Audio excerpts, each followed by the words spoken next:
Hey guys, Stephan Kesting from grapplearts.com here. I'm here with my friend Brandon Wolverine Mullins. Brandon's a multiple-time no-gi world champion, huge list of accomplishments in tournaments, also a very accomplished teacher, and we're here today talking about defeating the bigger, stronger opponent, which is something you run into all the time on the mats. Definitely. There's kids that are bigger than you, there's women that are bigger than you. You don't want to get tapped out by a kid or a woman. That's right. Or a guy. So that's why we're doing this video today. Awesome. Thanks for the introduction, Stephan. And the first thing I want to talk about with the DVD is the importance of having a strategy. You know, when you're training, or most importantly, when you go to a competition. You know what I mean?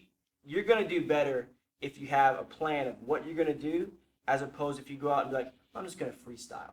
You know what I mean? When I have a plan, and normally the plan for me is going to be to get to my strongest position as fast as possible. I want to have the highest percentage chance of winning the match in competition. So your A game against his A game. Yeah, exactly. Or, I mean, if I can set it up, if I know my opponent, my A game versus his Q game or Z game or whatever, you know what I mean? If I know that he's a guard puller, maybe I pull guard first because I know that his top game is weak, even though sometimes for beginners that doesn't make a lot of sense, but as we do more and more jiu-jitsu, we know that happens. And so the importance of having a strategy and you know, visualizing that strategy. I can think of a number of times. The one that sticks out in my head is the very first black belt match I ever had. I had my black belt for maybe 4 months, and I was actually in Brazil at the time. I had moved to Brazil right after I got my black belt, and I was in a tournament. So it not only was it my first black belt match, it was my first match in Brazil. It was my first match against another black belt. You know what I mean? It was just a lot of stress, and I was really nervous. And I had recently learned kind of a new setup to a triangle, which we'll go over in the series today. And I had visualized it for like a month, maybe a month and a half. And like that was my plan. I'm going to pull guard, do this setup, get the submission, I'm the champion. That was it. And I saw that. And what did I do? I went to the tournament, I pulled guard, I set it up, I was the champion. You know what I mean? It worked exactly how I had it in my head.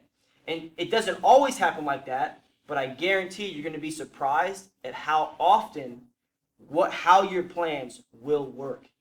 And if you get off track, that's where the tons of training that you've been doing, you know how to get back on track, and you have a secondary plan, and you have contingency plans, all this kind of thing. But the value of having that basic strategy, I want to take down, pass, X choke from the mouth. I want to pull guard, triangle, finish.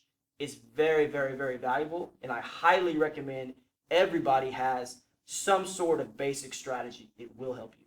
A friend of mine, David Meyer, said a plan beats no plan every time. Exactly, and something I like to add to that is something that I heard actually from a movie, but I thought it was really, really applicable, and it was trained is going to beat untrained. So if you're trained in using that plan, you're going to beat the guy who's untrained with his plan.